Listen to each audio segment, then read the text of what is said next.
The night my family broke apart is a wound that never heals, a memory that claws at me decades later. I was 8, curled up in our Springfield, Missouri, trailer, the TV blaring Nirvana's Smells Like Teen Spirit to drown out the chaos. My parents' screams sliced through, Dad's rage like a storm, Mom's sobs a desperate plea. I crept to the hallway, heart pounding, as Mom, Diane, clutched my sisters, their bags packed in haste. "Lila, Nathan, I'll come back for you," she whispered, her eyes wild with fear. Dad roared, "Get out, Diane." The door slammed, and silence swallowed us. Nathan, my 7-year-old brother, clung to me, his small frame trembling. I believed her promise, why wouldn't I? She was Mom. Our anchor in a crumbling world, the trailer's flickering lights mocked my hope as days bled into weeks. Dad's temper grew darker, his whiskey breath a constant threat. I kept replaying Mom's words, staring at the phone that never rang. Had she forgotten us? The betrayal sank in, a knife twisting in my gut. I wanted to scream, to chase her down I-44, but I was just a kid, trapped in a house that felt like a cage. Nathan's hand in mine was my only tether, his wide eyes asking questions I couldn't answer.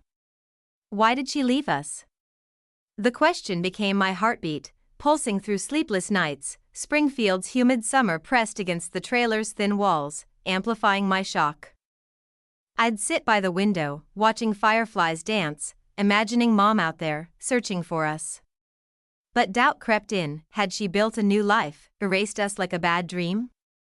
Dad's silence fueled my rage. He'd let her go, turned our home into a war zone.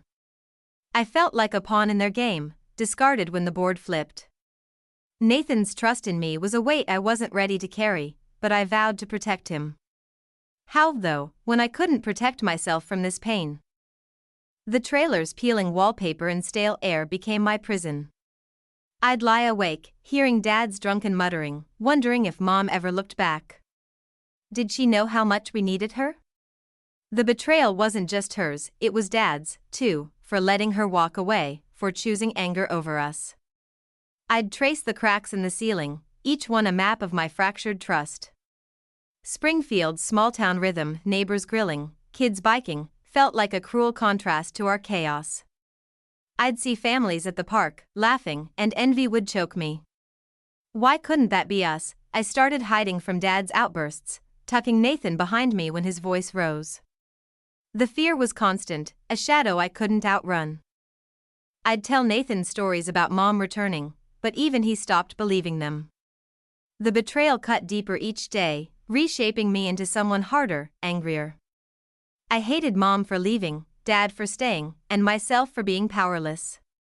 Would I ever see her again? Would Nathan?